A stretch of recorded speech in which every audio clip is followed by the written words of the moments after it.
making Nó fries? trong nó non thà mày nó có đùa nó. Are you making fries? Thà mày đã có lộc có nó đùa luôn, có cái cá đi thì nó có nó xíu luôn. Well, I just said now we're just eating fries every day. Introduce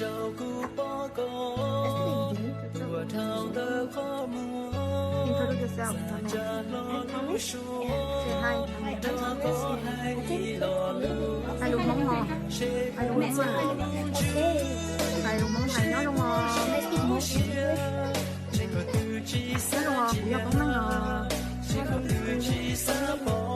Củ lông qua, gia vị chỉ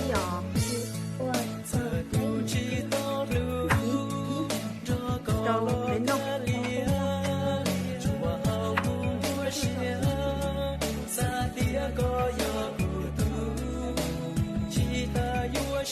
Con sẽ xong rồi. Con sẽ xong rồi. Có một cầu luôn chùm này này chìm đấy à. Lúc ra đi cầu xưa, có một cầu xưa nó đi được rồi. Cái xe nó kia, cái xe nó sẵn.